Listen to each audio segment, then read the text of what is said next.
معتقده که این عملیاتی خواهد بود که آمریکایی‌ها بر اساس این عملیات، بر اساس دزرت استورم به ایران حمله خواهند کرد که 38 روز هواپیماهای آمریکایی یک ضرب بمب ریختن رو عراق. در زمان صدام حسین دارن نشون میده اینا سلاح صدام حسین. موشک فرانسوی داشتن، انواع اقسام موشک‌های روسی داشتن، انواع اقسام ماشین‌های پدافند هوایی، ضد هوایی، موشک‌های اسکات.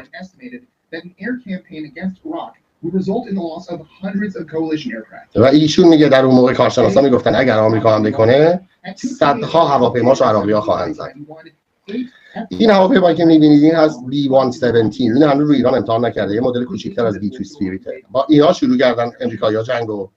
اینا هم استلفن، رادارشون رادارگریزن و کاری که کردن آمریکایی‌ها، حالا من توضیح بدم، این ویدیوش در کل یه بخش خیلی مهمیش به این اشاره داره که چه جوری آمریکایی‌ها سر فرماندهی عراق رو قطع کردن، جاهایی که امکان ارتباط تلفنی واسهشون وجود داشته، ارتباط بیسی رو از بین بردن. 2-3 تا از این نیروگاه‌های برقی که برای سیستم‌های پدافندیشون برق تولید می‌کرده از بین بردن و فقط با همین یه حرکت روز اول باعث شدن که فرماندهی ارتش عراق دیگه نتونه با نیروهای زمینیش به این راحتی ارتباط برقرار کنه. مجبور شدن موتور بفرستن، مثلا به جای که بخوان تلفن بزنن. تمام ارتباطات رادار و بیسیم و باسیم و همه چی با هم قطعه و امکان این وجود نداره که شما نیروهاتون رو با هم هماهنگ کنید، همه با هم یهویی بیان و حمله انجام بدن.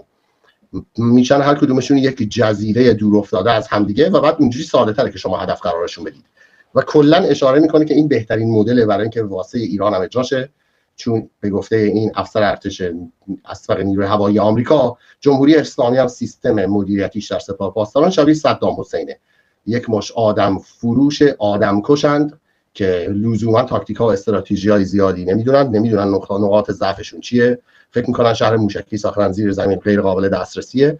یه سری نقاط ضعف دارن، شما لازم نیست همشون از بین ببرید، به اون نقاط ضعفشون ضربه بزنی ارتباطشون از هم گسیخته میشه و بعد 38 روز میکوبیشون، 40 روز یک ضرب میکوبی، انقدر میکوبی تا روحیه‌شون کاملا خورد بشه، ارادهشون از بین بره، جرئت نکنن از جاشون بیان بیرون، بعد خودشون میان خودشون رو تسلیم میکنن.